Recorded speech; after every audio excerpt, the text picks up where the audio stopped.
नमस्कार, प्रखर राजपूत को देख रहे हैं आप और आज तारीख है 7 अगस्त साल 2025 और इजराइल, फिलिस्तीन, लेबनान सहित पूरी दुनिया की खबरों के साथ एक बार फिर से आपके सामने हाजिर हुआ हूं। इस वीडियो में आपको बताएं कि कैसे इजराइल में अब सेना अध्यक्ष और जो आर्मी चीफ हैं एक साथ मिलकर नेतन्याहू के खिलाफ तख्तापलट करने की कोशिश कर रहे हैं और अब नेतन्याहू की सरकार चंद दिनों की ही मेहमान है। इधर इजराइल ने घटियापंथी दिखाते हुए लेबनान के साथ कैसे सीजफायर को तोड़ दिया है, इसके बारे में भी आपको बताऊंगा और साथ ही अमेरिका के मुंह पे भारत के साथ मिलकर ब्राजील ने कौन सा तमाचा मारा है, यह भी अहम खबर है, यह भी आपको पता चला है। और साथ ही हमास ने अब इजराइल को एक बड़ी धमकी दी है और इस धमकी का क्या नतीजा निकल के सामने आएगा, यह भी आपको डिटेल में पता चलेगा। इस वजह से अगर आप इजराइल और फिलिस्तीन की तमाम खबरों को देखने के शौकीन हैं तो आप खबरों को लास्ट तक जरूर देखा कीजिए, क्योंकि जब हम खबरें बताते हैं तो पहली खबर कभी कभार ऐसा होता है कि आखिरी खबर से लिंक हो, आखिरी खबर हो सकता है तीसरी खबर से लिंक हो। इस वजह से पूरी खबर देखिए। और साथ ही इससे पहले की खबरों को बताना शुरू करूं, आप लोगों से एक छोटा सा सवाल है,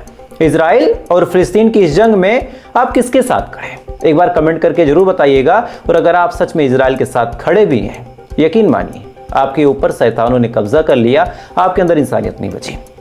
खैर, आप कमेंट करते रहे, तब तक एक करके मैं आपको खबरें बताता हूं। और सबसे पहले जो खबर निकल के सामने आई है, ये खबर निकल के सामने आई गजा के अंदर से।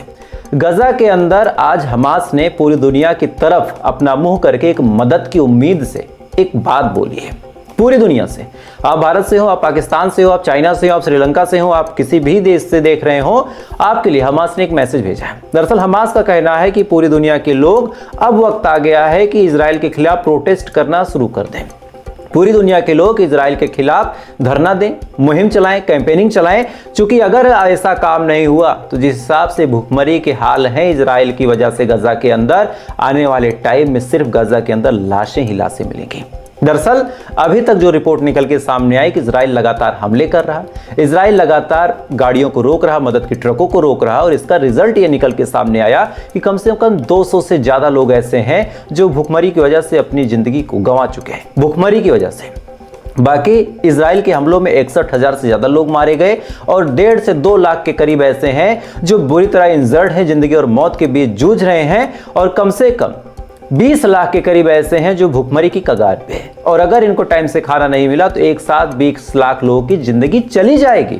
इसी बात को लेकर हमास ने पूरी दुनिया का दरवाजा खटखटाया है, पूरी दुनिया से एक अपील की है कि आप जिस तरीके से भी हो सके उसी तरीके से प्रोटेस्ट करें। और साथ ही इस समय गजा के अंदर इजराइल की गाड़ियां लगातार धड़ल्ले से घुस रही हैं और एक एक घरों को गिरा रही हैं, चूंकि इजराइल के प्रधानमंत्री बेंजामिन नेतन्याहू का कहना है कि अब गजा को कब्जा करना पड़ेगा, अब गजा को खाली करवाना पड़ेगा।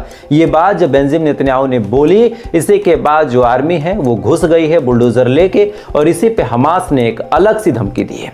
उन्होंने कहा कि अपने बुलडोजर को रोक दो, नहीं तो फिर हमें ब्लेम मत करना। अक्सर ऐसा होता है कि जब हमास कुछ करता है ये ब्लेम कर देते हैं, ये कह देते हैं कि हमास सीज फायर तोड़ रहा, हमास हमले कर रहा।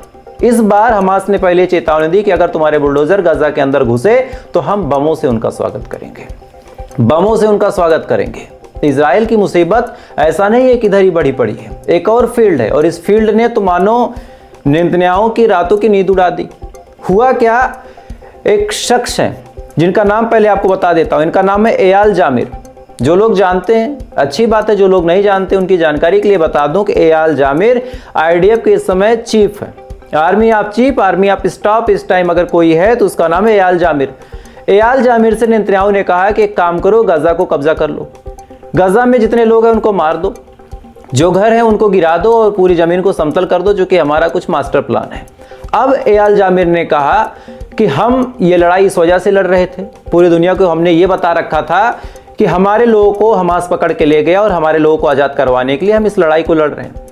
अब अगर हम पूरे गाजा में एक साथ हमला करते हैं, अगर पूरे गाजा में एक साथ हम बमबारी करते हैं, तो जिस जगह पे हमारे लोग रखे हैं, पहली बात तो ये जगह हमें पता नहीं कि कहाँ है, हम जब वहां पे बम गिराएंगे तो हो सकता है कि हमारे जो लोग बंधक हैं वो भी मारे जाएं। तब हम पूरी दुनिया में कैसे कह पाएंगे कि हमने ये लड़ाई अपने बंधकों को छुड़ाने के लिए की, जब अपने ही हमले में हम अपने ही बंधकों को मार देंगे। एयाल जामिर ने ये पॉइंट सबके सामने जब रखा, इसी के बाद नेतन्याहू को लगा कि एयाल जामिर जो है वो बगावत कर रहे हैं। उसके बाद एयाल जामिर से नेतन्याहू ने कहा कि या तो तुम मेरी आदेश का पालन करो, जो तुम्हें ऑर्डर दिया गया उसको एग्जीक्यूशन करो, उसको अमल में लाओ, या फिर तुम इस्तीफा दे दो। उसके बाद एयाल जामिर ने कहा कि मेरा इस्तीफा कोई हलवा नहीं है, मैं किसी चुनाव से जीत के नहीं आया हूं, मैंने ये रैंक, ये पोस्ट हासिल की अपनी मेहनत पे, अपने दम पे। इसी के बाद अब जो सवाल निकल के सामने आया कि एयाल जामिर और नेतन्याहू के बीच तकरार कितनी आगे है। लोग इसको जानने की कोशिश कर रहे थे कि क्या एयाल जामिर नेतन्याहू की बात मानेंगे या नहीं, लेकिन इसी दौरान एक और ट्विस्ट आ गया। नेतन्याहू के एक बेटे हैं, यानी सांप का एक सपोला है, इसका नाम है यासिर नेतन्याहू। इसने एक ट्वीट कर दिया और इस ट्वीट ने तो पूरी दुनिया में तहलका मचा दिया। दरअसल इसके ट्वीट के हिसाब से एयाल जामिर तख्ता पलट करने की कोशिश कर रहे हैं, यानी आर्मी के दम पे नेतन्याहू की सत्ता को लात मार देना, पूरे देश पे कब्जा कर लेना और नेतन्याहू को कुर्सी से उठा के पटक देना। ये जो नेतन्याहू का बेटा है उसका खुद का ट्वीट है, बाकायदा उसने अपने हैंडल से इस बात को जब पोस्ट किया तब पूरी दुनिया की नजरें इजराइल पे इस समय गड़ी है कि भाई इनका तो आपस में ही नहीं बन रहा। आर्मी अलग कुछ कह रही, प्रधानमंत्री अलग कुछ कह रहा, डिफेंस मिनिस्टर अलग कुछ धमकी दे रहे हैं। तो क्या आने वाले टाइम में इजराइल खुद आपस में ही लड़के खत्म हो जाएगा? यह सवाल कई सारे लोगों के जहन में भी है और ये दुआ कई लोग कर रहे हैं कि ऐसा हो भी जाए। आपसे भी सवाल है कि आप ऐसा चाहते हैं? कमेंट में बताइए। खैर, अगली खबर को रुख करते हैं। अगली खबर लेबनान से निकल के सामने आई। मैंने शुरू से कहा कि लेबनान में जो सरकार है वो कठपुतली और चाटुकारिता की सरकार है। अभी क्या हुआ कि आज फिर एक गाड़ी जा रही थी लेबनान के अंदर। इस गाड़ी को जैसे ही आईडीएफ ने देखा फौरन एयर स्ट्राइक की और इस गाड़ी को तबाह कर दिया। तबाह करने के बाद क्या हुआ कि इस गाड़ी को धू धू करके उड़ा दिया गया, जल गई ये गाड़ी और इसमें जो लोग थे मर गए, ऊपर वाले को प्यारे हो गए। अब इजराइल का कहना है कि इसमें हिजबुल्लाह का एक आर्मी ऑफिसर बैठा था, हिजबुल्लाह का एक कमांडर बैठा था, हमने उसको मार दिया। इजराइल के खिलाफ लेबनान का कहना है, लेबनान की अथॉरिटीज का कहना है कि ये तो हमारा लोकल सिविलियन था। अब सवाल ये निकल के सामने आता है कि जब लेबनान को खुद लग रहा है कि इजराइल ने उनके लोकल सिविलियन को मारा है, तो फिर लेबनान कोई बोल्ड एक्शन क्यों नहीं ले रहा, या फिर जाके इजराइल का पिछवाड़ा ही साफ करना है? ये सवाल निकल के सामने आता है कि भाई जब तुम्हें पता है कि तुम्हारा पड़ोसी तुम्हारे मासूमों को मार रहा है तो तुम हाथों में चूड़ियां पहन के क्यों बैठे हो? और अगर बैठे ही हो तो कुर्सी छोड़ दो, जो लड़ सकता है उसको आगे आने दो। खैर, जहां कठपुतली की सरकार बनी है वहां ये ऐसा ही हो रहा। अगली खबर का रुख करते हैं और अगली खबर, अमेरिका के मुंह पे ऐसा तमाचा पड़ा है इस समय ना कि अमेरिका और ट्रंप, अमेरिका तो कहना गलत होगा, ट्रंप ये जो सफेद सुअर आ गया ना आजकल, ये पूरी दुनिया को अपने इशारों पे नचाना चाहता है। पूरी दुनिया में शांति की बात करके नोबेल प्राइज के पीछे इस कदर ये भूखा है कि कुछ भी भूखता है। अभी क्या हुआ कि भारत पे आज 250% फार्मा इंडस्ट्री में इसने टैरिफ लगाया, 25% पहले लगा चुका था और कहा कि और लगाएंगे तो 25% और लगा दिया, तो टोटल भारत पे 50% टैरिफ लगा दिया इसने।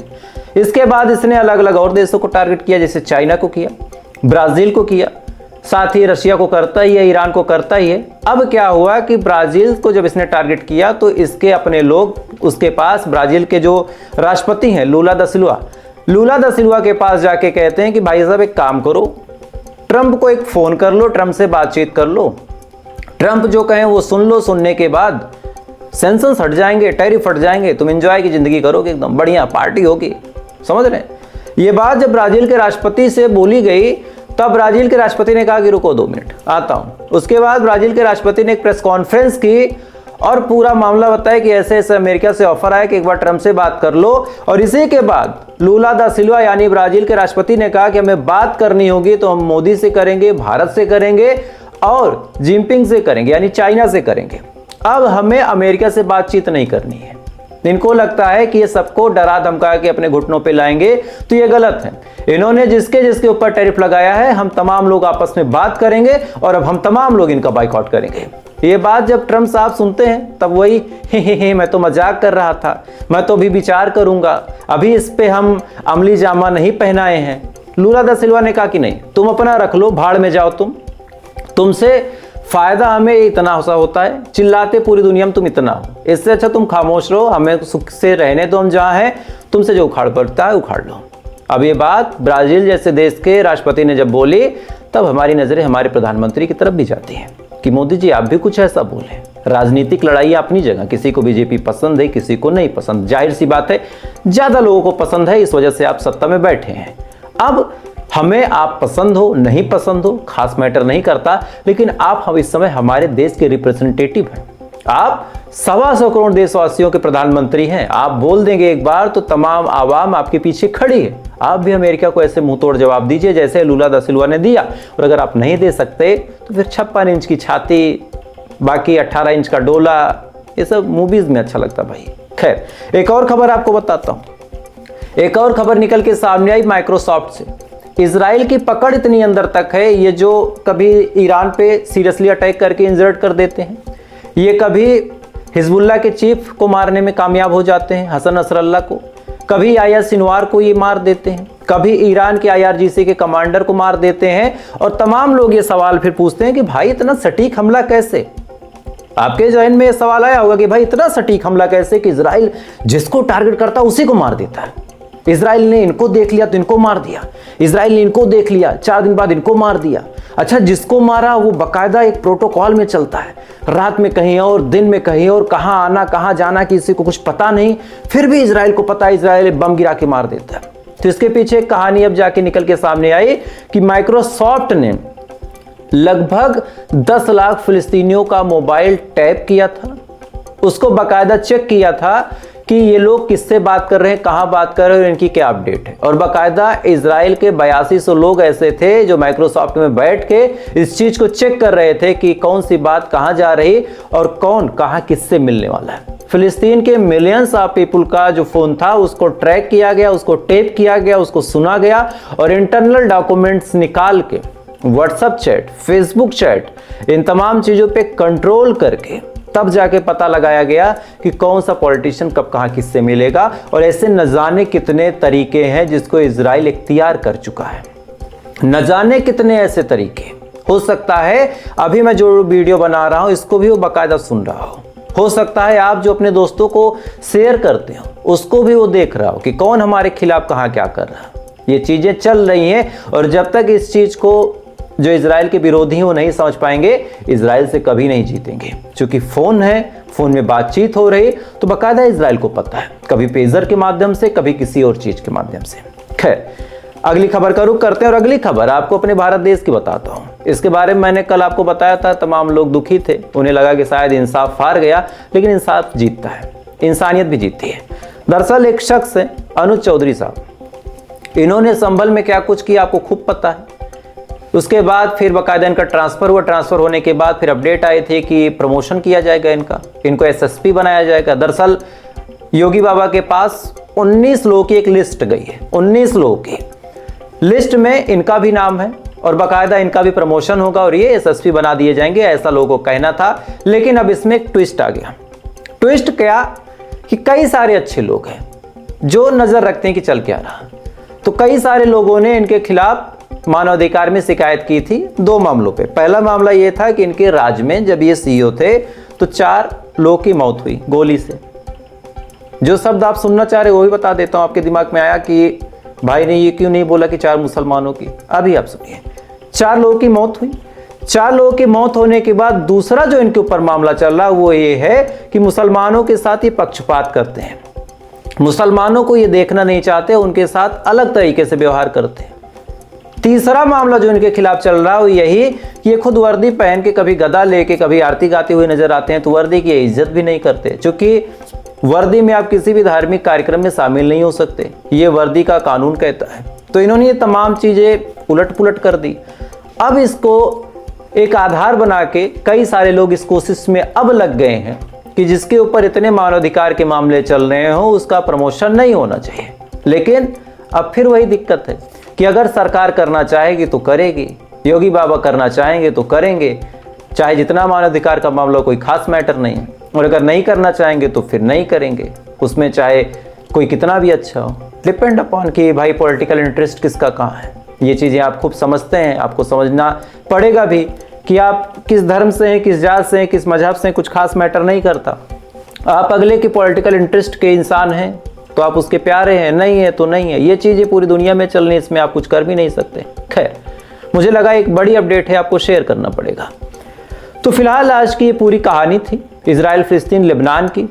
भारत में क्या कुछ हुआ इसके बारे में भी आपको बताया। उम्मीद है जानकारी आपको अच्छी लगी होंगी और बहुत सारी और प्रयास जारी हैं आप लोगों को अच्छे से अच्छी खबर अच्छे से अच्छे तरीके से पहुंचाने की। बस उम्मीद इतनी है कि आप लोग सपोर्ट बनाए रखें, क्योंकि आप जब एक लाइक, एक सब्सक्राइब, एक कमेंट कर देते हैं, आप अपने मुंह से जब एक बार बोलते हैं कि नहीं यार प्रखर भाई तूने वीडियो बढ़िया बनाया, तेरी जानकारी में सच्चाई छुपी है, बस यही चीज़ इतनी हिम्मत देती है कि हम और हमारी टीम दिनों रात मेहनत करती है। दिनों रात हमारी टीम लगी रहती है बस इस उम्मीद में कि शायद आपको अच्छा लगे न्यूज़। खैर, तो आज की बड़ी खबरें थी। इन खबरों के बारे में आपकी क्या राय कमेंट कीजिएगा। वीडियो अच्छा लगा हो लाइक सब्सक्राइब करके अपना प्यार दे सकते हैं। बाकी थोड़ी देर बाद आपसे फिर मुलाकात होगी इजराइल, फिलिस्तीन, लेबनान सहित पूरी दुनिया की खबरों के साथ। तब तक आप अच्छे रहें, खुश रहें, ऊपर वाला आपकी हिफाजत करें।